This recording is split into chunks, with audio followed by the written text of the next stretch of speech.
So with this study, roughly 70% of individuals did have a positive response to the Vitreous Health formula. I'm just kind of walking a little bit about some of the ingredients that are in the formula. So you have zinc, you have vitamin C, you have some grapeseed extract, you do have some citrus fruit extract, and then L-lysine is actually going to be sort of your heavy hitter in the formula. So that is really going to help re-strengthen those collagen fibrils. So kind of like what we were talking about in the beginning, helping to sort of re-stabilize that collagen matrix. And it's just one a day, so it's very, very easy to integrate into a daily routine.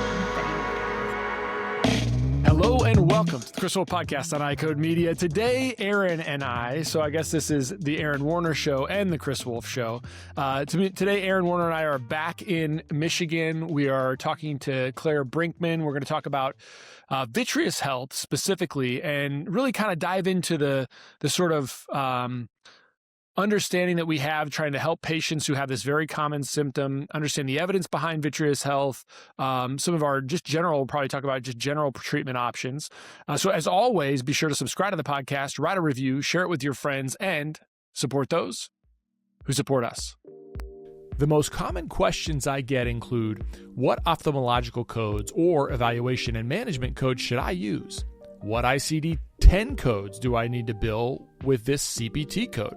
What CPT codes can be billed together and what can't? And my favorite, how do I manage a patient who has diabetes who comes in for a quote-unquote routine eye exam?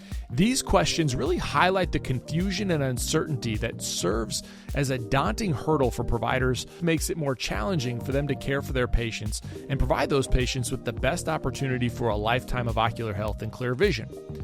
That's why we built iCode Education for this specific purpose. Our mission is to provide optometrists with resources to help you understand disease states, revenue cycles, and billing and coding so that you can put that on autopilot and truly care for your patients. Check out iCodeEducation.com. That's EYECODE education.com. We've developed a premier billing and coding bundle that includes all of our billing and coding resources in one place. We also have a 10% discount code just for listeners of this podcast. Enter the coupon code EYECODEMEDIA22 at checkout. We'd love to work with you. Check out iCodeEducation.com. Not all omega-3s are created equal, and we switched to TG Omegas because the triglyceride form offers superior bioavailability, and patients actually stay on it. For dry eye management, it's one of the few supplements we feel there's a clinically improved benefit for those patients. Smoother tear film with fewer symptoms. It's an easy upgrade to the standard omega-3 conversation, so check out TG3 for your patients and your practice. So Claire, we started on this journey kind of coming to the MacuHealth Studios to sort of dive deeper into the evidence surrounding carotenoids, the evidence surrounding TG omega-3s or just omega-3s in general. Yeah. Tell us a little bit about kind of in your world, what do you see as far as doctor understanding related to Vitreous Health, not Vitreous Health, the medication or the supplement, but Vitreous Health sort of just like our understanding in general and what we should be thinking about. Yeah. And actually, before you do that, Claire, tell us about we yourself. know you, yeah. but I want the world to know you too. Aaron's better with structure.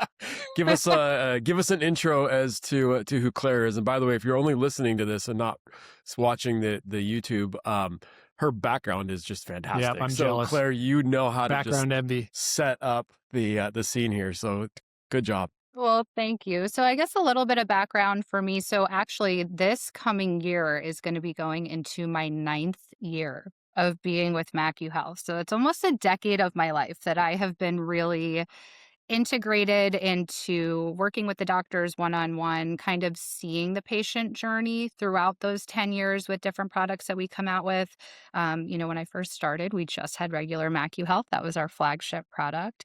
So currently now I head up sales and I'm the director of sales for the Northeast. So New York, New Jersey, Eastern Pennsylvania, Delaware. And then I have my team under me that stretches all the way out to Kentucky and Indiana. Wow. And Illinois. Cool. So, okay. So take us a little bit on the journey of Sorry, I dove into it really quickly, and now I have to backtrack because it I got me thinking remember about your something question, else. though. I do remember No, your go question. ahead. Yeah.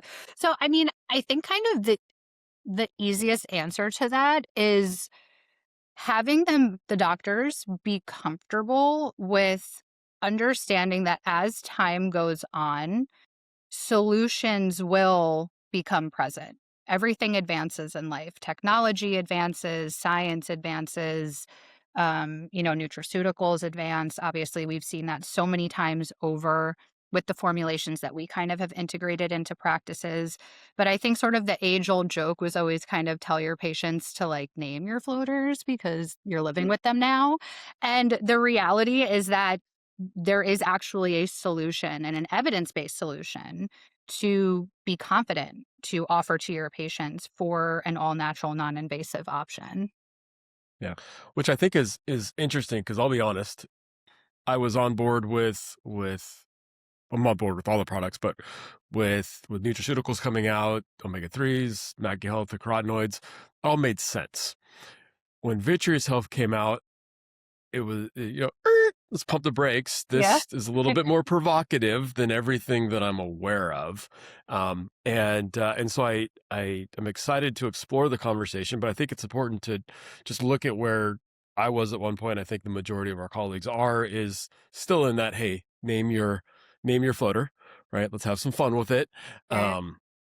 But it's just, you've earned them because you got enough candles on your birthday cake. Mhm. That not everybody has this privilege, and congrats, you have the privilege. Right. And I think that what a lot of us, at least, I don't know if it's fair to say we were taught, but what we took away from school when it came to the Vitreous was that it was this just kind of stagnant entity that things happened within it, but it wasn't really a live, active ecosystem, if I'm saying Right. that right. No, you're right. And this Vitreous Health, is silly as it may sound, and I may be the only one who this happened to, but it really challenged the way I thought about the vitreous, which in all other sense was just kind of there and not really an active piece of It was a the remnant. eye. It was a vestige of development, right? Yeah, it mattered because if you got punched in the face, it helped Right. to absorb the shock, and if you had to have a vitrectomy, then you had to lay face down for a Yeah. long time until the water line, your water filled up in your eye. But that was kind of it, unless you know, saw something randomly in there. It was kind of cool to see, but that was about it. Yeah. I mean, I think that in any industry, you are always going to have your early adopters, right? And that's going to be true for anything that we can talk about. But I do think that to your point, because there wasn't really an abundance of the education surrounding maybe potential solutions to help provide targeted nutrition to this structural system, kind of leaning on it when it is sort of a newer topic to some doctors from a comfort level perspective. Not everyone is going to jump on board immediately, where you really sort of need that additional information. You need to understand what is the science behind it, and also what are other doctors doing, and sort of what have been their success throughout that journey for them to feel comfortable then recommending it to their patients. Well, let's talk a little bit about the science. So when you think about, and I'll let you, we want to make you kind of the star of the show, obviously. So also because we don't probably know as much as you do, we've learned that as we've done these, is that we don't know as much as we think we know, even though we come armed. So tell us a little bit about kind of your understanding of the vitreous in terms of oxidative stress, in terms of nutrients that exist within the vitreous, and in order to support the clarity and the health of the vitreous. Definitely. So, I mean, I think that, you kind of made the comment before about the candles on your birthday cake aging. It's a joyful process. I'm sure all of us can agree with that. But, one of the processes that do happen sort of as we age is the vitreous gel kind of starts to liquefy a little bit. Liquefaction is actually what it's called. And then the other thing that happens, which is a joyful process of aging, is the accumulation of that oxidative stress. And when that oxidative stress is present in the vitreous, certain structural components like collagen, for example, can start to break down a little bit. That collagen matrix can become unstable and glycation can occur. one thing I do want to actually say, as far as for the comment that you made about thinking it was kind of this stagnant entity, the vitreous very much is an open circuit, but it also is a water-based system, so it's not holding on to a lot of these micronutrients. And I think that as we age, we can't absorb as many things from our diet as we once did. So there are certain factors that will contribute then, lifestyle might also be a part of that, to this accumulation of oxidative stress over time. And I think that it really does apply to the same as any tissue in your body. If something is inflamed, it is going to perform on a subpar basis. It's not going to be able to perform to the best of its ability. So when we're sort of reintegrating targeted nutrition, it's putting back some of those micronutrients into the vitreous and especially helping with the collagen matrix to sort of stabilize that again and kind of help with that structure. Makes sense. You said something, and I just want to call it out because as we've been on this journey, the one common thing with all the discussions we've had is inflammation. Yeah. It's a constant recurring thing of inflammation. And I don't think that coming out of school, I knew I didn't appreciate it nearly as much, but I think I don't appreciate it as much yesterday as I do today. And probably I'll appreciate it even more tomorrow, that's really the one thing in healthcare that we're fighting the most. Yeah, I would agree with that. I mean, yeah, I would say that that we shouldn't be surprised as much as sort of I would have been surprised. Obviously, maybe it's because it's clear. I don't know, right? Like you just think, okay, well, there's pigments, like pigments that can support it. Right. So like there's these things that just sort of, I guess, don't dawn on us, or maybe because we don't spend a ton of time memorizing things for a test, Right. related to the vitreous. It's basically like, okay, well, this is a symptom. If the symptoms worsen, then let me know. I want to know about it. Then I'm worried about the big problem of a retinal tear, retinal detachment. But there's all sorts of 85% of patients that have, a posterior vitreous detachment wind up with no retinal tear. So they're fine. We don't worry about them, right? We don't even think about their vitreous health.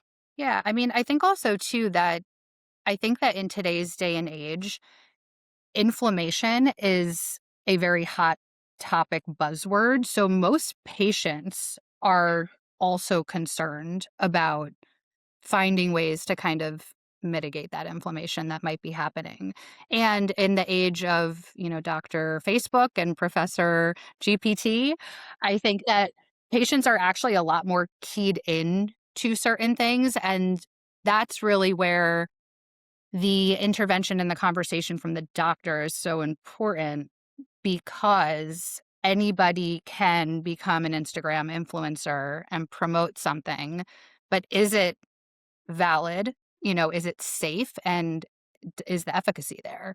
So that's really where, I really implore doctors, even if they're not 100% comfortable with the conversation of there being sort of a nutraceutical to help with vitreous health in general, connecting with a rep that actually can get you that information, just because it is 100% better coming from you than it is from, whoever just decided to be like the next influencer down the street that has, I don't know, 200,000 followers or something along those lines.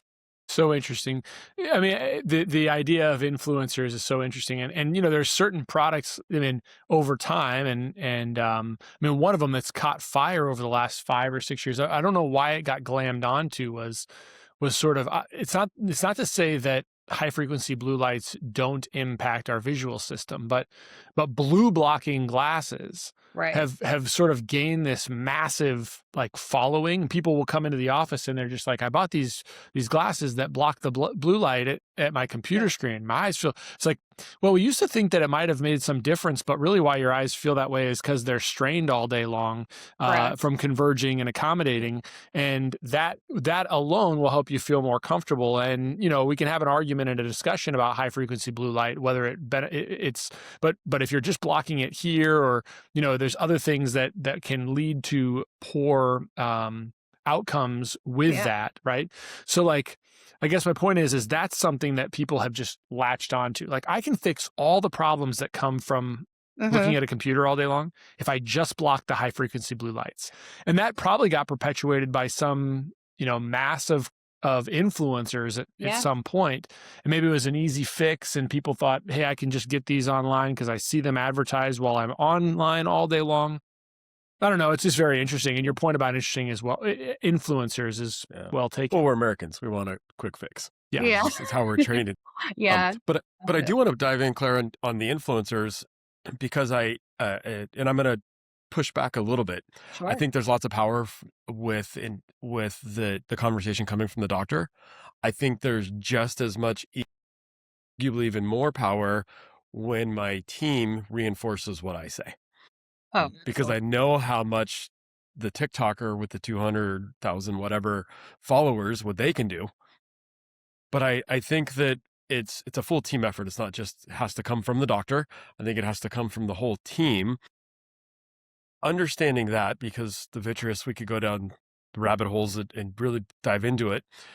But when you're talking to a team, when you're training them, where do you start with like what the structure of the Vitreous looks like? How do you help them start at that story to build up to where you have the floaters, and then how Vitreous Health impacts that?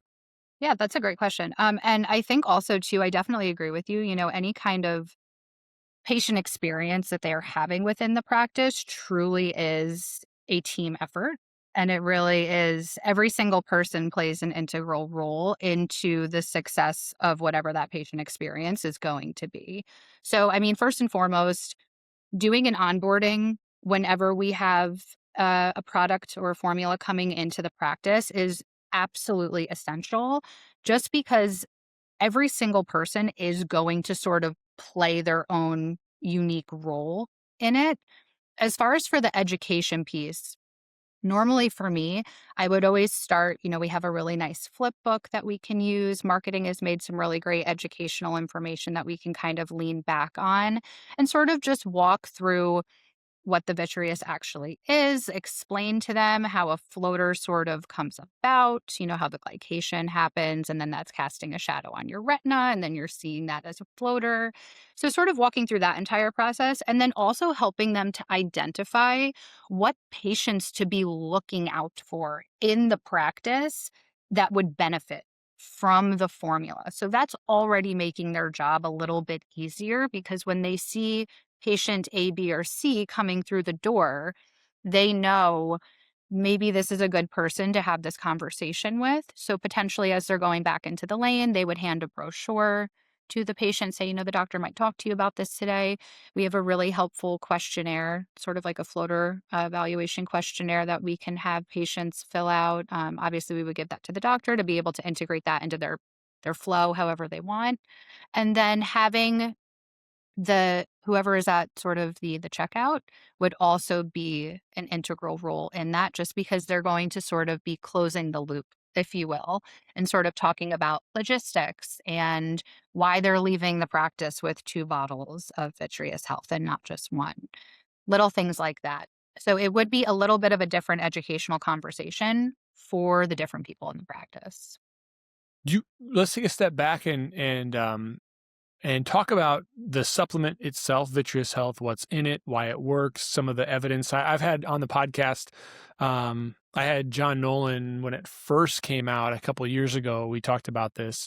But I think as a refresher for the audience, kind of give us a refresher on the study, the kind of pivotal study that they did, as well as the supplement itself.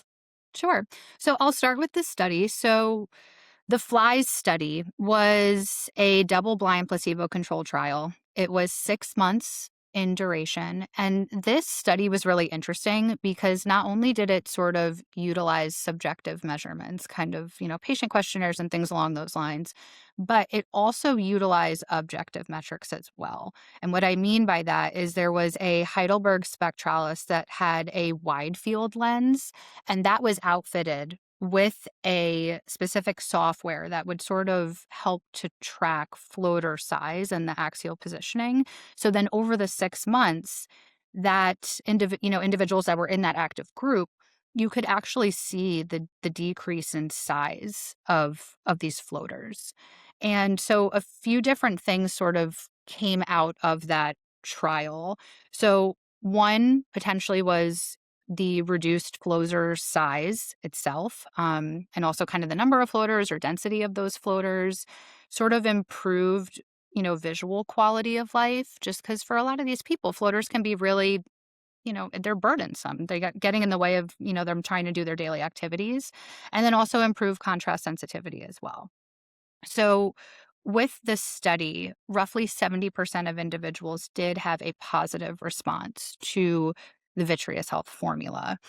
Just kind of walking a little bit about some of the ingredients that are in the formula. So, you have zinc, you have vitamin C, you have some grapeseed extract, you do have some citrus fruit extract, and then L-lysine is actually going to be sort of your heavy hitter in the formula. So that is really going to help re-strengthen those collagen fibrils. So kind of like what we were talking about in the beginning, helping to sort of restabilize that collagen matrix. And it's just one a day. So it's very, very easy to integrate into a daily routine that you might have. Can't remember from the study, and maybe you won't know the answer. Could you was it any cause of vitreal floaters, or was it like, could patients with acute PVDs or relatively recent PVDs be included in the study, or was patients without posterior vitreous detachments? I just can't remember. Maybe I have to Yeah. ask John about that. Yeah, so there was a section that individuals that did have a PVD, they did find, I can't remember the exact percentage. That would definitely be a John question. But it was helpful for them. We'll look at the study. Yeah, and I was Yeah, we gonna can say cite as it. well, really sort of the main kind of inclusion factor was just having more kind of Symptomatic. long-standing floaters, Yep. yes, and collagen-based floaters. That was really the important piece there. Yeah. Yeah. So I think kind of as we, clinically, my perspective is I generally wait. So my intuition has always been, if I have a patient with an acute posterior vitreous detachment come in, I will not start them on Vitreous Health immediately. And the main reason is that I don't want them to think that if something worsens that, like, hey, I'm treating this, Right. so you don't need to tell me about if it worsens, right? So my intuition is I wait, usually for 6 months, and there's no rhyme or reason about that. But Sure. mostly my, again, is like, are they going to be bothered by it chronically, or does it just sort of go away and does, it doesn't impact them? But if they're Yeah. complaining, so if I see them let's say I see them at their acute stage and I see them back a couple weeks later, and then everything is stopped, their flashes have stopped, their floaters have stabilized or maybe improving, and then we go 6 months and they're still like, hey, Dr. Wolfe, that floater is still bothering me. It's not getting any worse. I'm not having any flashes, but Right. it's still kind of bothering me.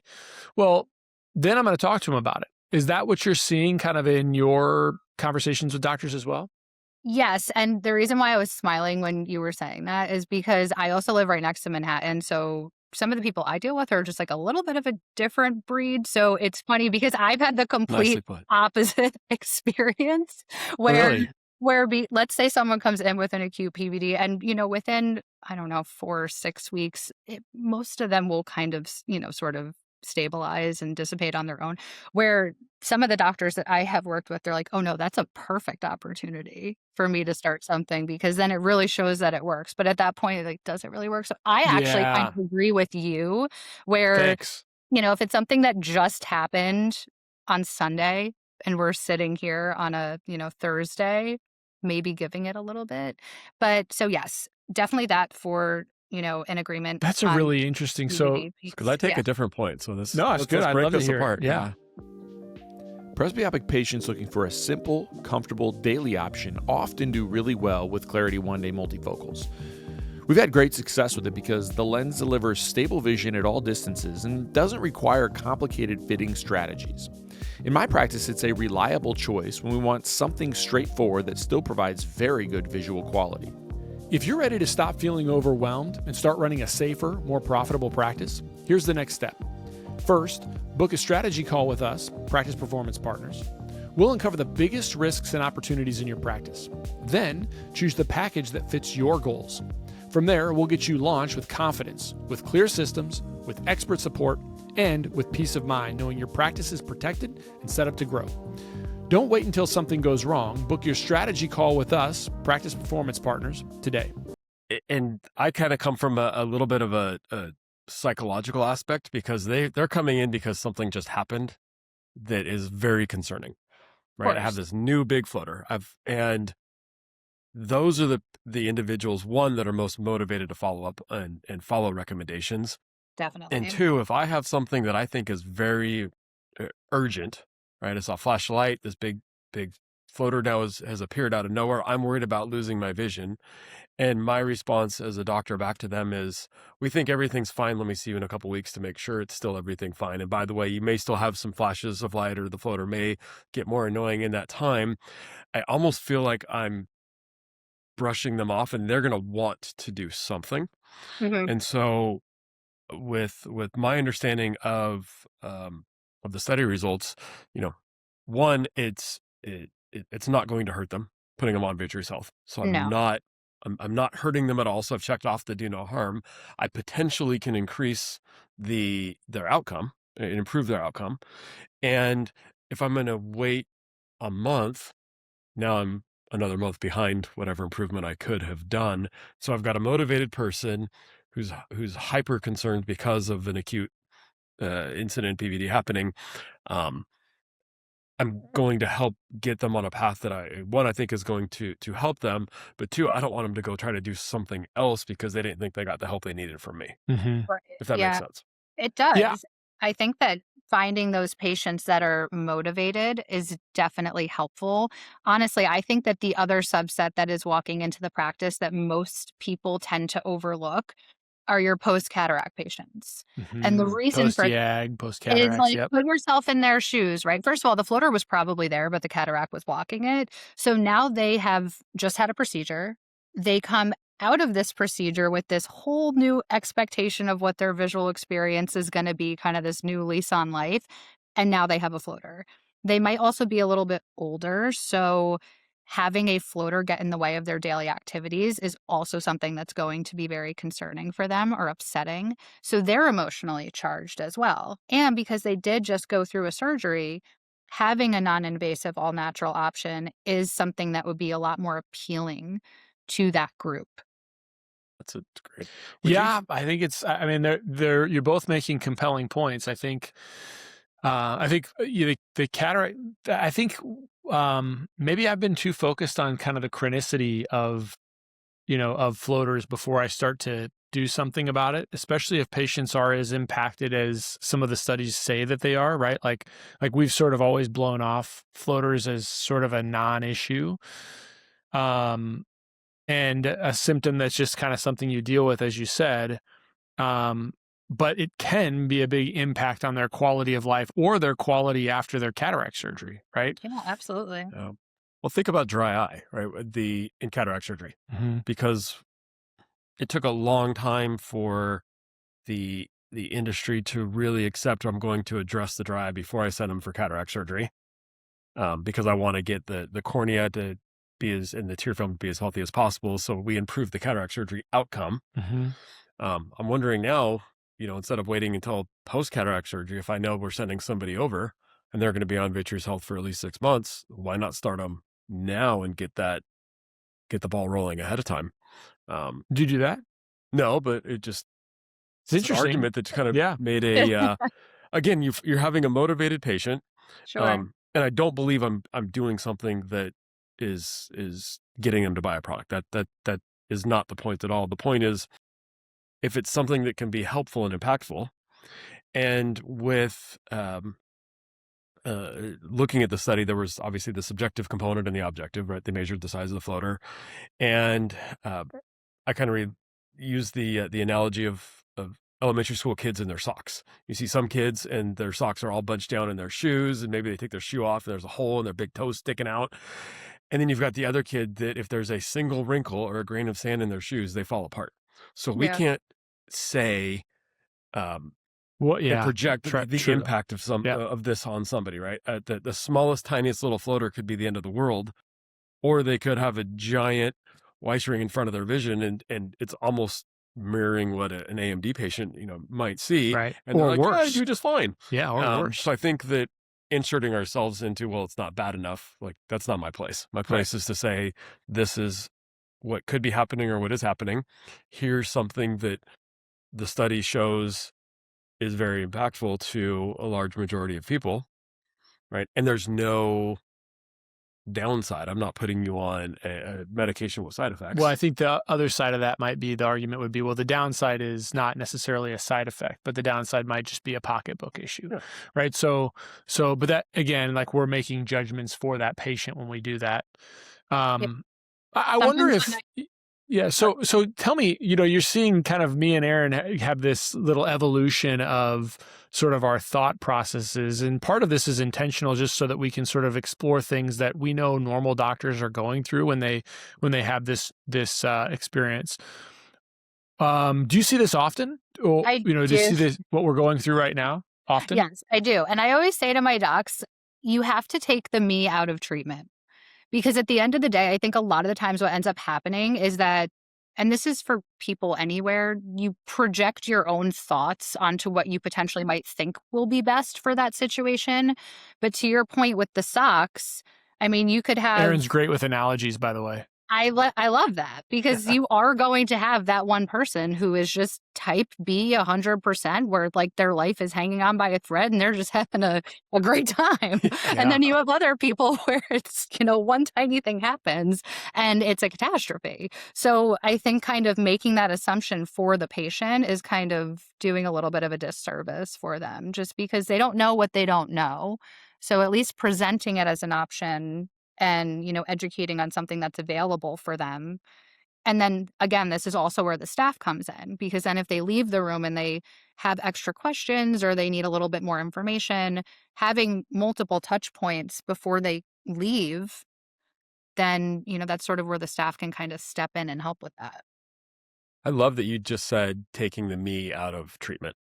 So I'm going to repeat that, because I think the N of one, or it didn't work for me or it did work for me, whether it's Right. the doctor or the staff down the line, really prevents us from delivering the right care across the board. And I think this is when people talk about personalized medicine. Mm-hmm. To me, this is personalized medicine. It's involving them in the conversation, not the Pepsi challenge with contacts of, hey, here, try these 4 different brands and you tell me which one you like. I think, but this is here's what I recommend and here's why. Yeah. And there's different levels of, trying to think of the right word. There's different levels of urgency in following through, right? You have a central corneal ulcer being treated and picking up the drug right now. Putting the drop in is not up for discussion. Right. You go do it. Right. Whereas, hey, you have a floater and it's kind of annoying, right? Let's talk through the opportunities and what the plus and minuses are. If you do take the recommended Vitreous Health, or if you don't, right? So I think that that's where we can have those conversations and personalize it to them and take the N of me out of it. Yeah.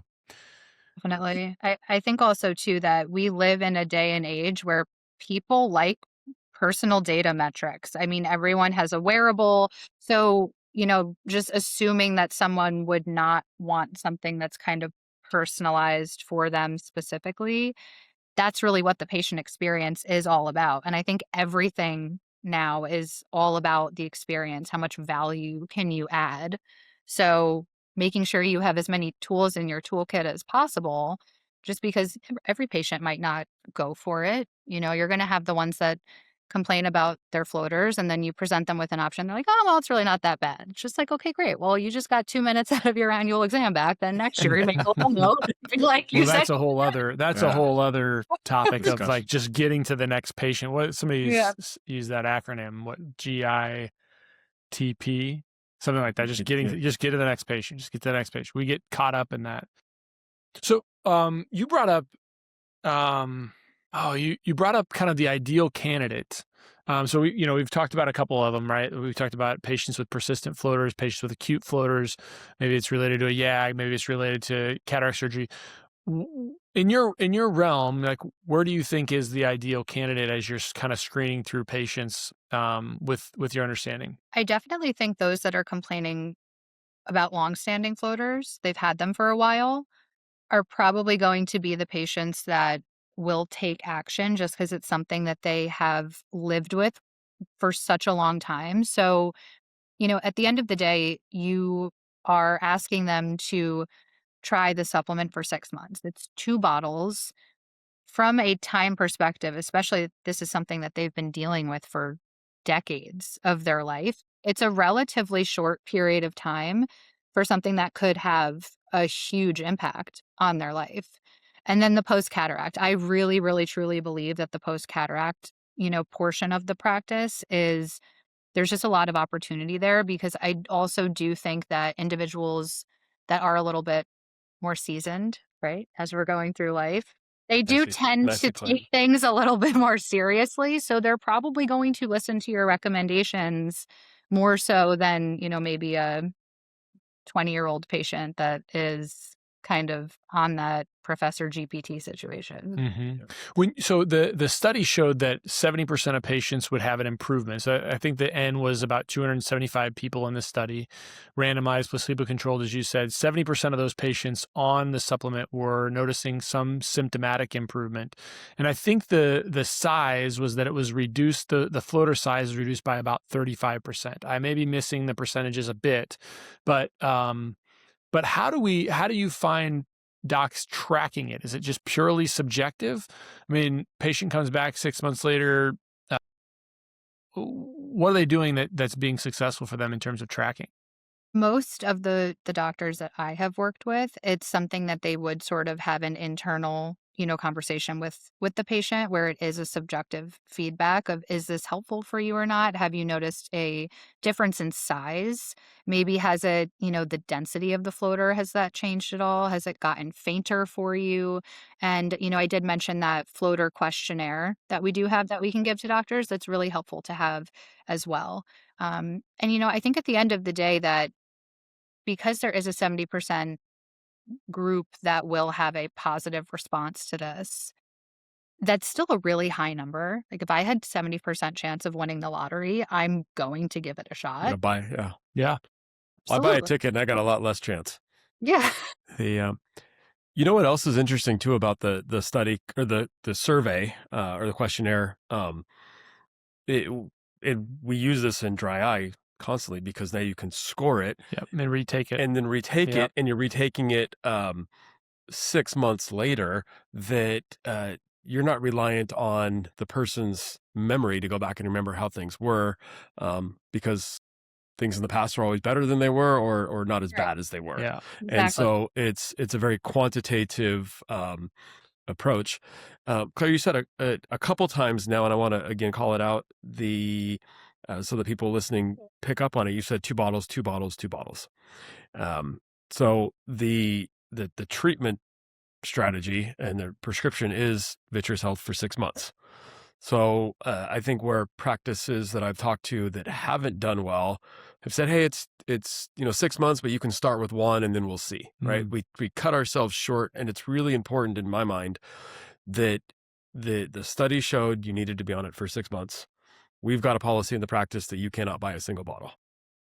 You have to buy at least 2, and we sell it as 2 because either you do it or you don't. We're not going to go halfway on this because I don't want a perceived failure to be because we didn't actually do the program as outlined. Well, I think the other thing, Claire, before you respond is like, my thinking about it is like, how do we build out a protocol that makes it so that we don't have to make these decisions on the fly, right? So I have a patient that's complaining about floaters in one way or the other, and now all of a sudden, it's gonna send me down a decision tree where I'm gonna have a little bit of a conversation with them, but it's gonna send me down a decision tree of saying, okay, this is the way we can treat these now. First step 1 is we do 6 months of Vitreous Health, and I'm gonna follow up with you in 6 months, right? And that decision tree also comes with, and we're also gonna fill out this symptom questionnaire so that so that we have it documented about how significant this was. And I can ask them in 6 months how they feel like things are, but they're actually going to get another questionnaire that's going to allow me to make sure that it is better or it isn't better. And that'll just give me the clinical reinforcement. I think in too many of these cases, and this has certainly happened to me with Vitreous Health, honestly, is some patients come back, and it's the same problem I've talked about on this podcast multiple times of like, well, how much better are you? If you ask the patient with dry eye, how much better are you after 2 months of treatment? A lot of them have a hard time with that perspective because the improvement is so gradual. And I think this is probably very similar to that same issue where And now it becomes a bias in me where it's like, well, yeah, I didn't make much difference. Well, if I would have asked you the right questions and scored it the right way, then I could have probably teased out those differences where I would have said, well, yeah, listen, last time you were having all these other problems and maybe you don't notice that it's still an issue, or maybe you still have the issue, but you're not having those same problems here. So I think that's probably the best way to build a protocol like that is, prescribe it intentionally, get some sort of questionnaire. It makes a lot of sense to use the questionnaire that they gave in the study, and then re-give it again on purpose. Don't rely on the patient to tell you a year later or when they come back haphazardly or forget to ask them. Intentionally follow up with them. It's a symptom they have. You can look at their retina. You can make sure there's nothing else new with the retina. It's not overkill in terms of quality of care. And to your last point, Claire, or I guess your earlier point is, it's about personalized healthcare. And if the patient cares enough to tell us, we ought to care enough to follow up with them. Absolutely. I completely agree with all of that. And I think having a sound protocol for really anything that you're doing in the practice is amazing, because at the end of the day, it's data that is going to tell you that something is either working for you or it's not. And then it's very easy to fix something that's not working if you have legitimate files or documents or questionnaires or whatever is included in that protocol to go back on and revisit, to reassess maybe what is not working about that. But I do think that the interesting thing with Vitreous Health is that patients, the fly study was absolutely fantastic.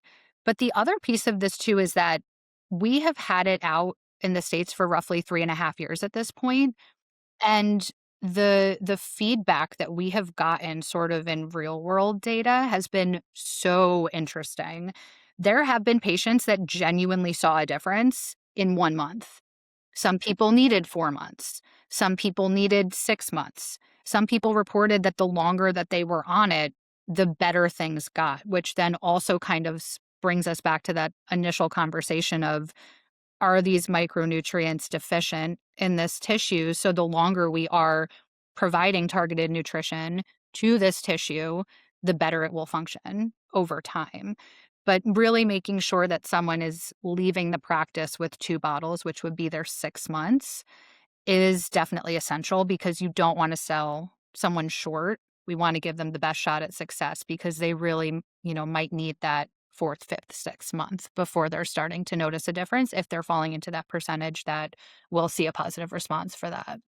Yeah, I think that kind of my take home, and then I'll give you the last word, Claire, so we can be respectful of your time. I think my take home from you and from Aaron would be that I would probably just shrink wrap 2 of them together, right, in my office. And that's the way they come. They're priced as one price, and that's the way they come in my office, at least as a starter kit. And I suppose patients could purchase more over time, but that's probably the other added in terms of protocol that I would probably implement.